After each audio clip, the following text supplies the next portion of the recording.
수천 년 전 석가모니 부처님은 인간의 고통을 깊이 바라보시고 그 길을 밝혀주셨습니다. 그 가르침은 세월이 흘러도 빛을 잃지 않고 오늘을 살아가는 우리에게도 지혜의 등불이 됩니다. 부처님은 말씀하셨습니다. 마음이 모든 것을 만듭니다. 우리가 말하고 행동하는 것, 그 근원은 오직 마음에 있습니다. 어리석은 사람은 바깥에서 원인을 찾지만 지혜로운 사람은 자기 마음을 먼저 살핍니다. 남을 탓하기보다 내 마음을 살펴보는 것이야말로 참된 지혜입니다. 탐욕은 불처럼 번지고 분노는 칼처럼 상처를 내며 어리석음은 어둠처럼 길을 잃게 합니다. 이 세 가지를 다스리는 것이 곧 수행의 시작입니다. 부처님은 또한 인간관계의 지혜를 말씀하셨습니다. 악한 벗을 가까이 하지 말고 선한 벗과 더불어 살아가라. 함께하는 사람이 곧 나의 미래이기 때문입니다. 어리석은 사람과 다투지 말라. 침묵이야말로 가장 현명한 대답이다. 때로는 이기는 것보다 물러나는 것이 더 큰 승리입니다. 남의 허물을 말하기 전에 내 허물을 먼저 살펴라. 자신을 성찰할 때 인간관계는 저절로 부드러워집니다. 삶과 고통에 대한 가르침도 깊습니다. 삶은 짧고 세월은 덧없습니다. 지금 이 순간이 가장 소중합니다. 고통은 집착에서 생겨납니다. 내려놓을수록 마음은 자유로워지고 행복은 가까워집니다. 세상은 내 뜻대로 움직이지 않지만 내 마음은 내가 다스릴 수 있습니다. 외부의 세상보다 내면의 마음을 다스리는 것이 더 큰 힘입니다. 부처님은 자비와 사랑을 강조하셨습니다. 모든 생명을 내 몸처럼 사랑하라. 차별 없는 사랑이야말로 부처님의 길입니다. 분노에 분노로 갚으면 끝없는 원한이 이어지지만 오직 자비로만 원한을 끊을 수 있습니다. 용서는 약함이 아니라 가장 큰 용기입니다. 진정한 보시는 금이나 재물이 아니라 따뜻한 말과 자비로운 마음입니다. 작은 미소 하나도 누군가에게는 큰 선물이 됩니다. 그리고 부처님은 침묵과 냉정의 지혜를 전하셨습니다. 침묵은 때때로 가장 큰 설법입니다. 말이 필요 없는 지혜, 그것이 침묵입니다. 화를 내는 이는 불길 속에 서 있는 것과 같고 침착한 이는 시원한 그늘에 앉아 있는 것과 같습니다. 냉정함은 단순한 차가움이 아니라 마음의 평온입니다. 성내는 사람은 그 순간 이미 스스로 패배한 것입니다. 현명한 사람은 분노하지 않고 고요히 바라봅니다. 부처님의 가르침은 단지 옛말이 아닙니다. 오늘 우리가 인간관계에서 상처받고 마음이 흔들릴 때마다 되새길 수 있는 지혜입니다. 현명한 사람은 남을 이기려 하지 않습니다. 오히려 자기 마음을 다스리고 침묵 속에서 지혜를 키워갑니다. 지혜의 바다. 내일 무슨 일이 일어날지 모르는 것이 인생입니다. 그래서 우리는 불안해하고 갈등하며 살아갑니다. 부처님은 말씀하셨습니다. 지혜로운 사람은 바다처럼 깊고 산처럼 흔들림이 없다. 오늘 우리는 그 말씀을 따라 지혜를 배워보고자 합니다. 말은 사람을 살리기도 하고 해치기도 합니다. 쓸데없는 말은 스스로를 해치고 남을 해치는 칼이 됩니다. 그래서 현명한 사람은 말보다 침묵을 선택합니다. 침묵 속에서 마음은 맑아지고 맑은 마음은 길을 비춥니다. 침묵은 약함이 아니라 강함입니다. 인간관계는 세상에서 가장 어려운 공부입니다. 친구와 가족, 동료와 이웃 속에서 기쁨과 슬픔을 동시에 겪습니다. 부처님은 말씀하셨습니다. 원망하는 마음은 뜨거운 숯불을 움켜쥔 것과 같다. 결국 자신만 상하게 될 뿐이다. 남을 미워하는 마음은 나를 먼저 불태웁니다. 그러니 원망을 내려놓고 용서를 선택해야 합니다. 그것이 나를 살리는 길입니다. 또한 사람을 외모로 보지 말고 그 마음과 행실을 보라 하셨습니다. 진실한 관계는 겉모습이 아니라 진심에서 나옵니다. 냉정하게 살아라. 그러나 차갑게 살지는 말라. 부처님의 가르침은 이렇게 전합니다. 냉정함은 흔들리지 않는 판단의 힘입니다. 그러나 그 속에 자비를 잃지 말아야 합니다. 지혜로운 사람은 판단할 때는 냉정하고 대할 때는 따뜻합니다. 자비는 약한 이들의 무기가 아니라 가장 강한 이들의 마음입니다. 삶의 본질은 고통입니다. 그것을 부처님은 사성제라 하셨습니다. 고통의 원인은 집착입니다. 재물, 사람, 감정, 모든 집착이 우리를 묶습니다. 모든 것은 인연 따라 생겨나고 인연이 닿으면 사라집니다. 이 무상의 진리를 깨달을 때 우리는 자유로워집니다. 자신을 이기는 것이 가장 큰 승리입니다. 남과 다투어 이기는 것은 작은 승리일 뿐입니다. 나의 욕망과 분노를 이기는 것이 진정한 승리입니다. 마음이 청정한 사람은 어디를 가든 향기를 남깁니다. 그는 많은 말을 하지 않아도 삶으로 울림을 줍니다. 세상은 예측할 수 없는 파도와 같습니다. 그러나 지혜로운 사람은 그 파도 속에서도 흔들리지 않습니다. 왜냐하면 그의 마음은 바다와 같이 넓고 깊기 때문입니다. 말을 줄이고 마음을 다스리십시오. 원망을 버리고 자비를 선택하십시오. 냉정 속에서 따뜻함을 간직하십시오. 집착을 내려놓고 무상의 진리를 받아들이십시오. 그러면 고통은 줄어들고 마음은 가벼워질 것입니다. 부처님의 말씀은 오늘을 살아가는 우리에게 길이 됩니다. 고요한 침묵 속에서 지혜가 자랍니다. 자비로운 마음 속에서 평안이 피어납니다. 그 길 끝에서 우리는 지혜의 바다에 다다릅니다. 지혜의 바다는 고요하고도 깊으며 누구도 흔들 수 없는 평안의 자리입니다. 지혜의 바다에 다다른 이는 풍랑 속에서도 흔들림 없이 자신의 길을 갑니다. 깊은 침묵 속에서 내면의 소리를 듣고 진정한 자유를 찾는 것입니다. 부처님은 이렇게 가르치셨습니다. 마음이 맑으면 세상이 맑게 보이고 마음이 흐리면 세상도 흐리게 보입니다. 우리가 보는 세상은 결국 우리 마음의 반영입니다. 그러므로 세상을 바꾸려 하기보다 먼저 자신의 마음을 바꿔야 합니다. 욕망의 불꽃은 결코 꺼지지 않습니다. 채울수록 더 큰 공허함만 남게 됩니다. 진정한 부자는 많이 가진 사람이 아니라 만족할 줄 아는 사람입니다. 부처님 곁에는 언제나 한 사람이 있었습니다. 바로 아난다입니다. 아난다는 부처님의 사촌이자 가장 가까운 제자였습니다. 어린 시절부터 부처님을 따르며 그는 스승의 그림자처럼 늘 곁을 지켰습니다.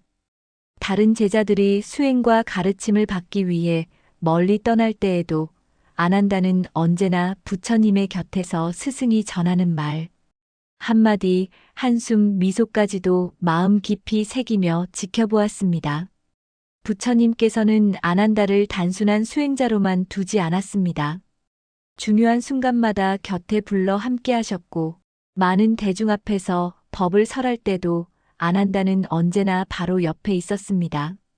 그는 그저 듣는 사람이 아니라 스승의 가르침을 온전히 지켜내고 전하려는 사람, 한 시대의 지혜를 세상에 남기려는 조용한 기록자였습니다.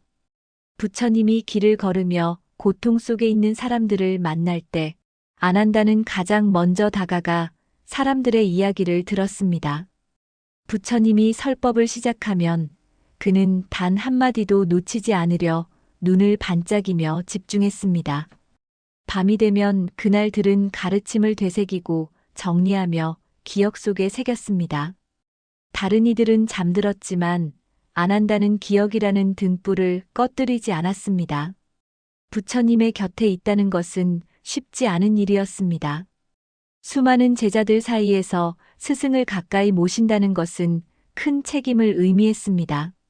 부처님은 늘 여러 지역을 순회하며 가르침을 전하셨고 그 여정은 때로 고되고 위험했습니다. 더위와 추위, 긴 여정, 수많은 대중 앞에서 스승의 일거수일투족을 살피는 일은 육체적으로나 정신적으로 쉬운 일이 아니었습니다. 하지만 아난다는 불평하지 않았습니다. 그는 스승을 향한 존경과 사랑으로 그 모든 길을 걸어갔습니다. 시간이 흘러 부처님이 열반을 맞이했을 때 세상은 깊은 슬픔에 잠겼습니다.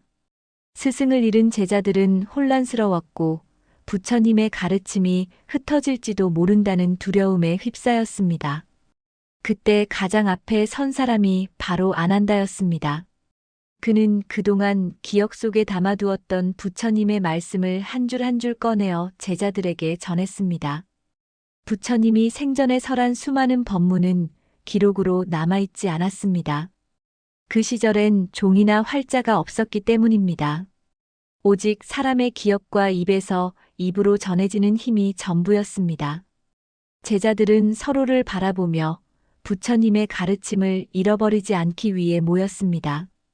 그리고 그 자리에서 아난다는 놀라운 기억력으로 부처님께서 하신 말씀을 거의 완벽하게 암송했습니다. 그의 음성은 스승을 다시 살아나게 했고 지혜의 등불을 꺼지지 않게 지켜냈습니다.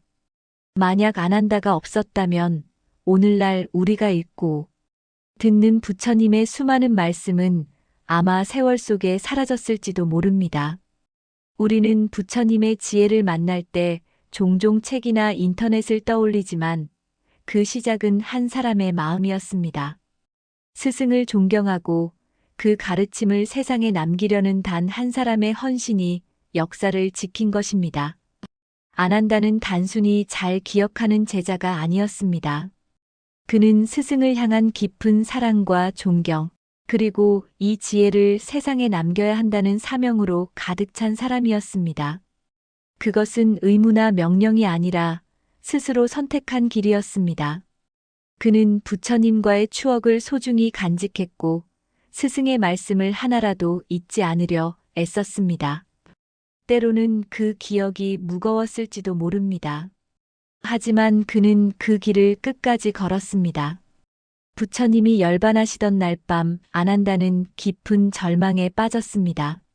세상이 한순간에 어두워진 듯했고 자신이 무엇을 해야 할지 몰랐습니다. 그러나 새벽녘 그는 부처님이 생전에 자주 하시던 말씀을 떠올렸습니다. 아난다야, 스스로를 등불로 삼고 진리를 등불로 삼으라. 이 한 문장이 그의 가슴을 깊게 울렸습니다. 스승은 더 이상 곁에 없지만 이제 자신이 그 등불이 되어야 함을 깨달았습니다. 첫 결집 경전 편찬이 열리던 날 제자들은 아난다에게 시선을 모았습니다. 그는 떨리는 마음으로 법석에 올라 깊게 숨을 들이켰습니다. 그리고 부처님께 들은 모든 말씀을 한 줄 한 줄 꺼내기 시작했습니다. 이와 같이 나는 들었다라는 말이 울려 퍼질 때마다 스승의 모습이 눈앞에 선명히 그려졌습니다. 그 순간 아난다는 깨달았습니다. 스승은 떠난 것이 아니라 자신들의 기억과 실천 속에서 살아 숨쉬고 있다는 사실을. 세월은 흘렀지만 아난다는 늙어서도 부처님의 말씀을 지키는 일을 멈추지 않았습니다. 그는 젊은 수행자들에게 끊임없이 이야기했습니다. 스승의 따뜻한 미소, 사람들의 고통을 껴안던 자비, 그리고 가르침을 전하던 그 부드러운 목소리까지. 아난다가 들려주는 이야기를 들으며 젊은 제자들은 눈을 반짝였고 그들도 언젠가 이 지혜를 세상에 전하겠다고 다짐했습니다. 밤이 깊어 고요해질 때면 아난다는 홀로 앉아 하늘을 올려다보았습니다. 별빛은 여전히 반짝였고 달빛은 부드럽게 세상을 비추고 있었습니다. 그는 속으로 스승에게 속삭였습니다. 스승님, 오늘도 당신의 말씀을 전했습니다. 또 한 사람의 마음에 등불이 켜졌습니다. 그렇게 매일 자신에게 주어진 사명을 다하며 아난다는 평생을 살았습니다. 사람들은 종종 세상의 위대한 업적을 한 사람의 이름으로 기억합니다.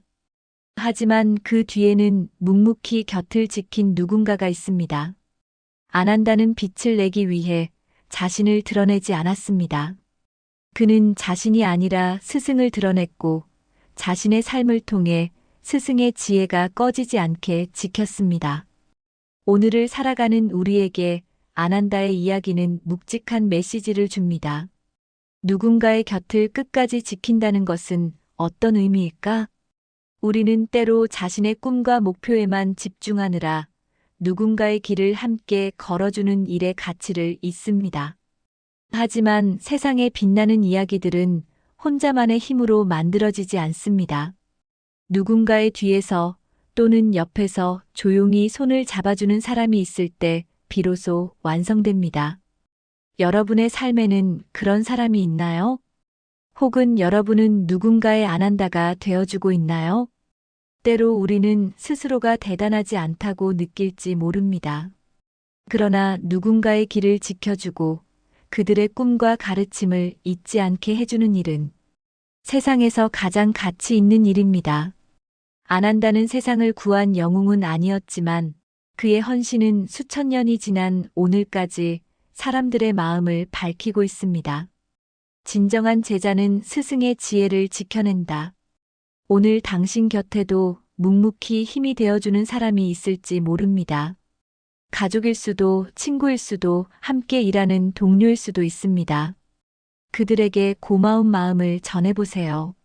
그리고 누군가에게 당신이 그런 아난다가 되어보세요. 그 따뜻한 헌신이 세상을 밝히는 또 하나의 등불이 될 것입니다.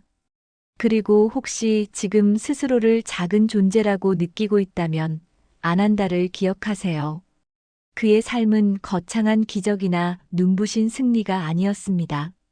다만 한 사람의 지혜와 사랑을 기억하고 지켜낸 평범한 헌신이었을 뿐입니다. 그러나 그 평범한 헌신이 세상을 바꾸었습니다. 오늘 우리의 작은 선택과 충실한 하루가 누군가의 마음에 빛이 되고 세상을 바꾸는 씨앗이 될 수 있음을 믿어보세요. 스승과 제자의 우정처럼 당신의 조용한 헌신도 언젠가 세상을 따뜻하게 비출 것입니다. 대와다타 이야기 배신과 자비의 교훈. 조용한 숲길을 걷다 보면 문득 마음속에 묻고 싶은 질문이 떠오릅니다. 가장 가까운 사람이 나를 배신한다면 나는 어떻게 해야 할까? 우리는 대개 분노와 슬픔, 그리고 복수심을 먼저 떠올립니다. 그러나 2500년 전 한 사람은 그 길을 달리 걸었습니다. 그는 부처님이었습니다. 그리고 그 이야기의 중심에는 한 사람, 대와다타라는 이름이 있습니다. 형제처럼 가까웠던 두 사람. 대와다타는 부처님의 사촌동생이었습니다. 어릴 때부터 함께 자랐고 출가 후에는 같은 길을 걷는 수행자였습니다. 지혜롭고 수행에 정진하던 그는 처음엔 존경받는 제자였다고 전해집니다. 하지만 사람의 마음은 욕망 앞에서 흔들리기 쉽습니다.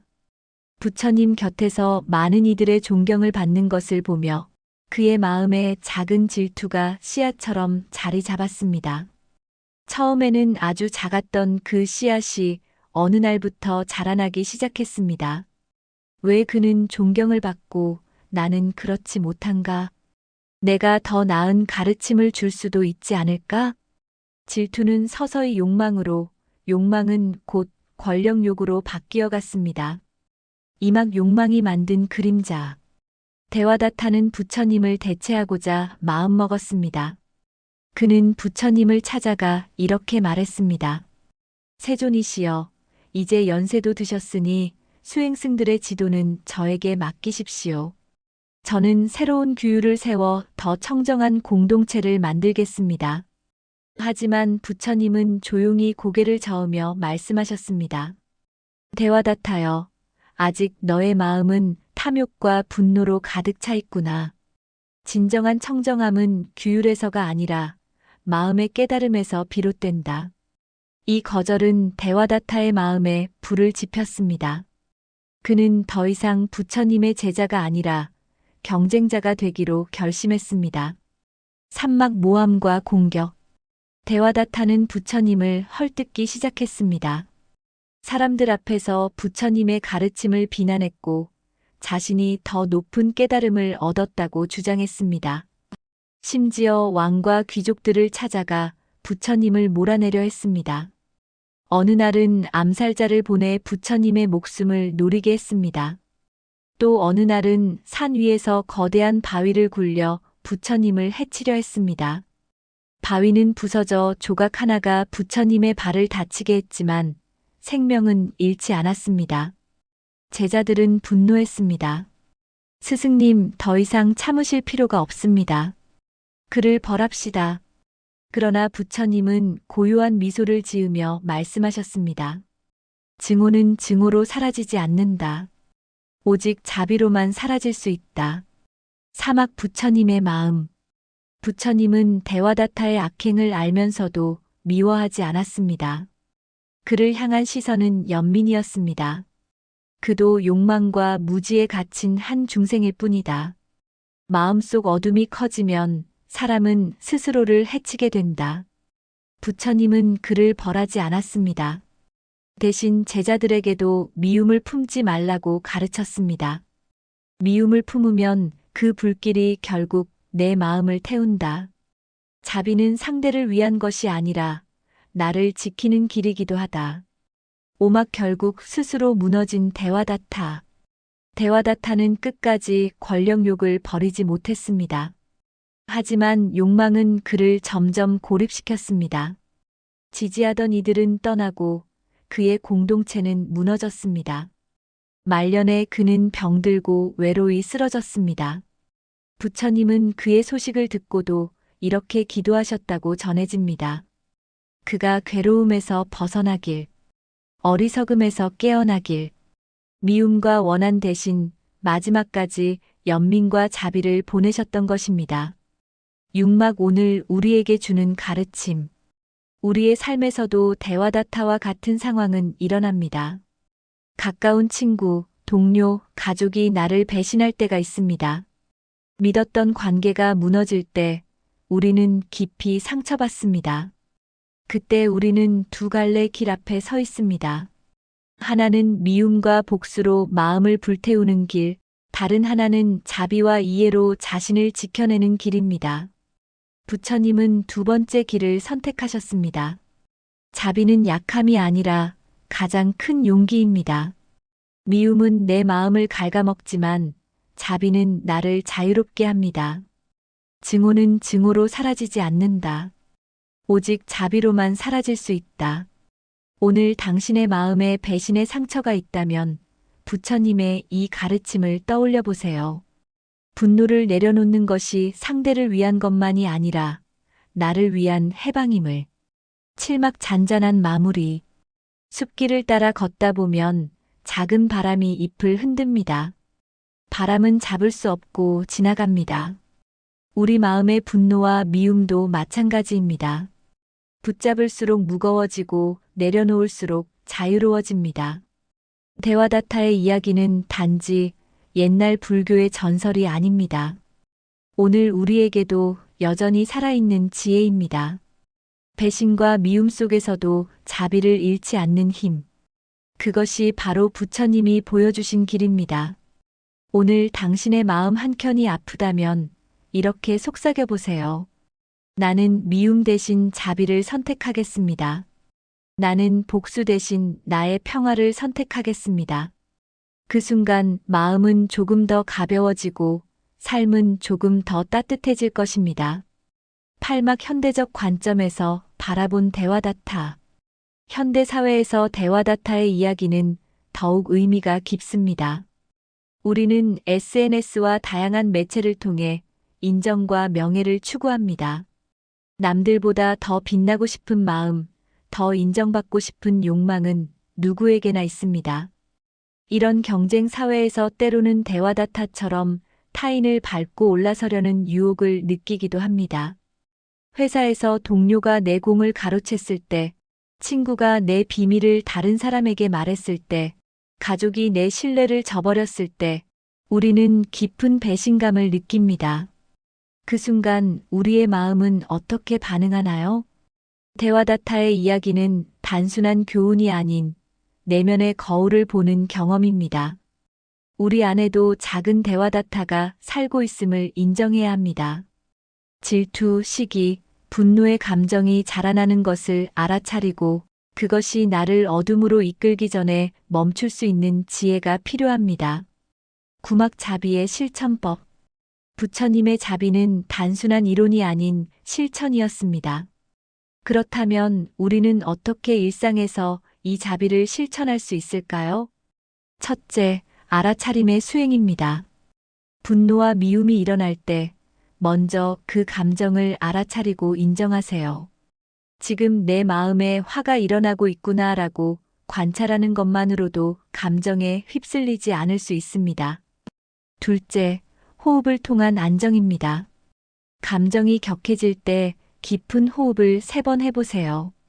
들이마시고 내쉬는 사이 마음의 파도가 조금씩 잔잔해짐을 느낄 수 있을 것입니다.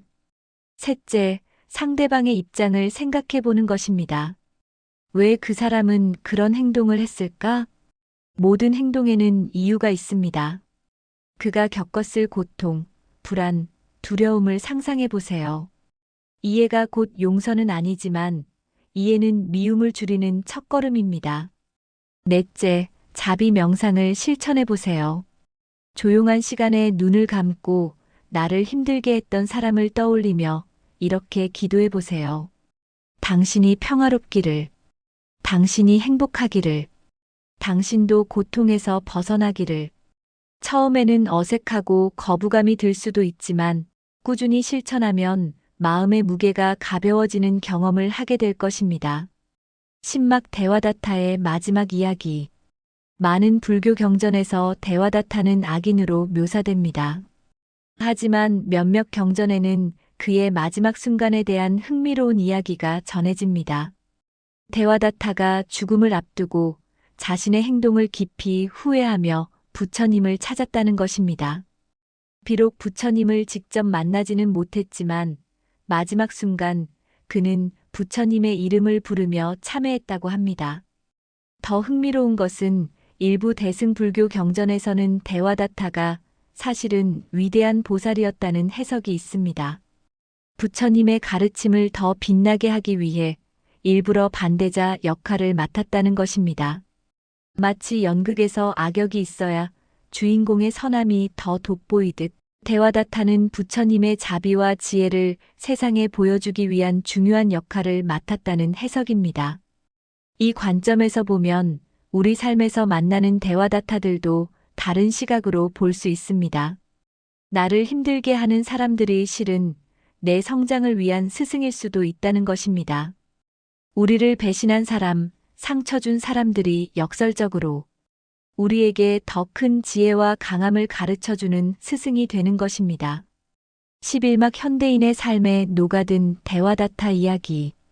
직장에서 동료의 배신을 경험한 김민수 씨는 이렇게 말합니다. 처음에는 복수하고 싶었어요.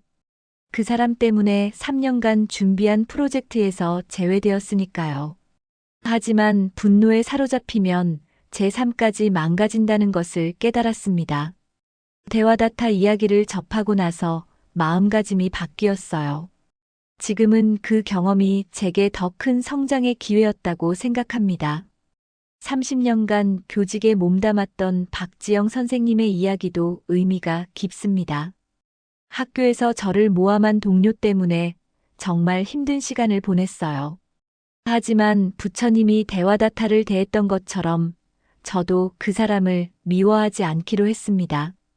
그 결과 제 마음이 더 자유로워졌고 오히려 학생들에게 진정한 용서와 화해의 모범을 보일 수 있었습니다. 이런 이야기들은 고대의 불교 설화가 오늘날에도 여전히 살아있는 지혜임을 보여줍니다. 대와다타의 이야기는 2500년이 지난 지금도 우리에게 중요한 질문을 던집니다. 나는 상처와 배신 앞에서 어떤 사람이 될 것인가? 에필로그 자비의 씨앗. 모든 이야기가 그러하듯 대와다타와 부처님의 이야기도 언젠가는 끝이 납니다. 하지만 그 가르침은 시간을 넘어 우리 마음속에 자비의 씨앗으로 남아 있습니다. 숲길을 걷던 우리의 질문으로 돌아가 보겠습니다. 가장 가까운 사람이 나를 배신한다면 나는 어떻게 해야 할까? 이제 우리는 답을 알고 있습니다. 미움은 미움을 낳고 자비는 평화를 가져옵니다. 분노는 나를 속박하고 용서는 나를 자유롭게 합니다. 복수는 순간의 만족을, 자비는 영원한 평안을 줍니다. 오늘 밤 당신의 마음에 대와다타가 찾아왔다면 부처님처럼 미소 지으며 그를 바라볼 수 있기를 바랍니다. 그것이 바로 2500년 전의 지혜가 오늘 우리에게 건네는 따뜻한 속삭임입니다. 염화미소. 언어를 건너 마음으로 건네는 이야기. 아득한 봄 연꽃 한 송이가 들려 올려졌습니다. 대중은 어리둥절했고 말은 어디에도 없었습니다. 그러나 그 침묵은 비어있지 않았습니다. 햇살을 받아 은은히 빛나는 꽃잎 위로 설명할 수 없는 온기가 번져나갔습니다. 누군가는 왜 말씀을 하지 않으시지? 하고 물었고 또 누군가는 연꽃이 무슨 뜻일까? 하고 속삭였습니다. 그때 한 사람, 마하가섭이 미소 지었습니다. 그는 문득 깨달았습니다. 지금 바로 이 침묵이 설법이구나. 언어는 때로 진리를 가두지만 고요는 그릇이 되어 진리를 담아냅니다. 부처님은 그 미소를 알아보셨고 말씀하셨습니다. 진리는 문자에 얽매이지 않는다. 가섭이 이를 마음으로 받았으니 법을 전하노라. 그날의 미소는 천년을 건너 오늘 우리의 가슴에도 잔잔한 파문을 일으킵니다. 말보다 먼저 도착하는 것들. 우리는 하루에도 수천 마디 말을 쏟아냅니다. 설득하고 설명하고 해명합니다. 그러나 어떤 순간에는 말이 더해질수록 진실은 멀어집니다. 눈물 앞에 건네는 서툰 위로보다 조용히 옆에 앉아 내어주는 침묵이 더 큰 힘을 낼 때가 있듯이요. 사랑도 지혜도 깊은 위로도 때로는 말 없이 먼저 도착합니다. 염화미소는 그 사실을 우리에게 상기시킵니다. 말이 닿지 못하는 곳에 미소가 닿는다. 논리가 건너지 못하는 강을 고요가 건넌다. 꽃 한 송이와 마음 한 송이. 연꽃은 진흙에서 피어나지만 흙탕을 묻히지 않습니다. 삶도 그렇습니다. 번잡한 뉴스, 날 선 말들, 작은 오해와 큰 상처들 사이에서 우리는 매일 진흙을 밟습니다. 그럼에도 어떤 마음은 탁해지지 않습니다. 이유는 단순합니다. 스스로를 맑게 바라보기 때문입니다. 지금 내 마음은 어디에 머무는가? 하고 한 번만 물어도 마음은 방향을 바꿉니다. 연꽃을 들어 올리듯 마음을 들어 올려보는 것입니다. 받지 않으면 머물지 않는다. 내게 던져진 분노의 말도 의심의 시선도 내가 붙잡지 않으면 내 것이 되지 않습니다. 잡지 않으면 사라집니다. 내려놓으면 가벼워집니다. 현대의 염화미소 스크린 너머의 미소. 어쩌면 염화미소는 지금 우리 손바닥 위에서 다시 펼쳐지고 있습니다. 화면 속 댓글, 채팅, 메시지 알림. 우리는 눈앞에 스크롤되는 문장들로 서로를 판단하고 정의하고 상처를 남기기도 합니다. 그때 필요한 것은 더 빠른 반박이 아니라 잠깐의 무음 모드입니다. 딱 한 호흡만 길게 들이마셔 보세요. 이 말이 진짜로 필요한가? 지금 이 순간의 침묵은 어떤 의미를 건넬 수 있을까? 그 짧은 멈춤이야말로 현대의 염화미소입니다. 꽃을 대신해 알림을 잠시 내려놓는 두 손. 그 사이로 미소가 피어납니다. 가섭의 미소, 우리의 미소. 마하가섭의 미소는 이해의 증명이 아니라 신뢰의 징표였습니다. 스승과 제자 사이에 흐르던 보이지 않는 다리, 내 마음이 닿았습니다라는 조용한 신호. 우리도 그런 신호를 주고받을 수 있습니다. 아이의 실패 앞에서, 동료의 실수 앞에서, 가족의 고집 앞에서, 그리고 무엇보다 내 마음의 흔들림 앞에서 설명을 줄이고 존재를 늘리는 것. 그게 미소의 시작입니다. 고요는 도망이 아니라 머무름입니다. 고요 속에서 마음은 비로소 자신의 목소리를 듣습니다. 질문의 힘, 말없이 묻는 법. 말을 줄이는 건 생각을 멈춘다는 뜻이 아닙니다. 오히려 더 깊이 묻는 일입니다. 지금 내가 붙잡고 있는 것은 무엇인가? 이 감정은 어디에서 왔는가? 내려놓아도 잃지 않는 것은 무엇인가? 이 질문들은 답을 재촉하지 않습니다. 대신 마음의 물결이 잦아들 때까지 기다립니다. 물이 맑아지면 바닥이 보이듯 마음이 고요해지면 길이 보입니다. 그때 건네는 한마디는 비록 짧아도 정확히 닿습니다. 그래, 괜찮아. 지금은 웃어보자. 침묵이 전하는 기술. 침묵은 두렵습니다. 어색하고 무능해 보일까 걱정됩니다. 그러나 침묵은 기술이자 태도입니다. 듣기. 상대의 말뿐 아니라 표정과 숨결까지 듣습니다. 머무르기.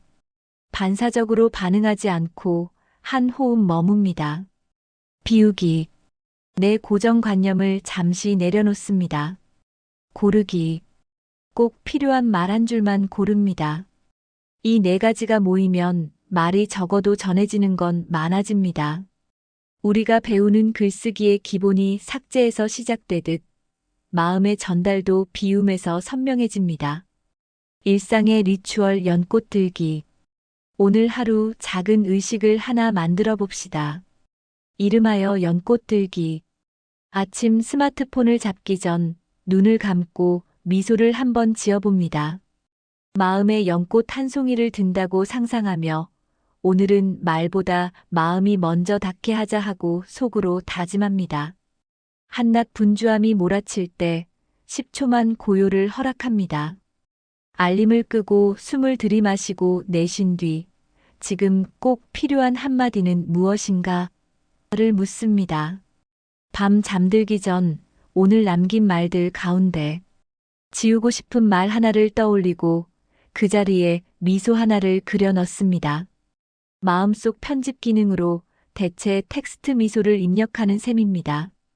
이렇게만 해도 하루의 밀도는 달라집니다. 마음은 가벼워지고 관계는 부드러워집니다. 꽃을 들어 미소로 장면을 그리다. 들판에 선 부처님을 떠올려 봅니다. 바람이 연꽃을 스칩니다. 대중은 웅성거립니다. 그 순간 부처님은 아무 말도 하지 않습니다. 설명하지 않는 용기. 그 고요가 공간을 가득 채웁니다. 그리고 단 한 사람의 미소. 그 미소 하나에 긴 설법이 접힙니다. 종이가 아니라 마음속에 기록되는 문장. 우리는 그 문장을 각자의 언어로 번역하면서 살아갑니다. 누군가에게는 기다림, 누군가에게는 용서, 또 누군가에게는 단념일 수도 있겠습니다. 이름은 달라도 울림은 같습니다. 말하지 않아도 전해질 수 있다. 지금 여기에 마음이 닿지 않으면 머물지 않는다. 누군가의 날 선말이 당신을 배려할 때 그 칼날은 당신의 손이 쥐어야만 상처가 됩니다. 받지 않으면 머물지 않습니다. 반대로 누군가의 따뜻한 눈길은 당신이 받아들이는 순간 온기가 됩니다. 받는다는 건 붙잡는 게 아니라 지나가게 해주는 일입니다. 분노는 붙들면 불꽃이 되고 놓아주면 불빛이 됩니다. 그 빛으로 길을 봅니다.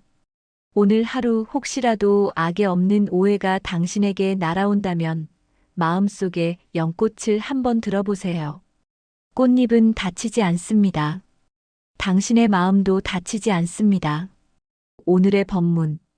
부처님은 연꽃을 드셨고 가섭은 미소로 답했습니다. 그 사이에는 아무 말도 없었지만 모든 말이 있었습니다. 우리도 그렇게 살 수 있습니다. 말이 필요할 때는 분명하고 따뜻하게 말하고 말이 필요 없을 때는 고요와 미소로 건넵니다. 염화 미소는 옛 이야기이지만 동시에 오늘의 이야기입니다. 당신이 지금 지을 미소 하나가 누군가의 마음에 오래 남을 설법이 될 수 있습니다. 오늘 하루 연꽃 한 송이를 마음에 들고 걸어봅시다. 설명보다 존재를, 소음보다 침묵을, 판단보다 자비를 조금 더 선택하면서요. 그리고 밤이 오면 조용히 웃어봅시다. 말하지 않아도 전해졌구나. 그 미소 하나.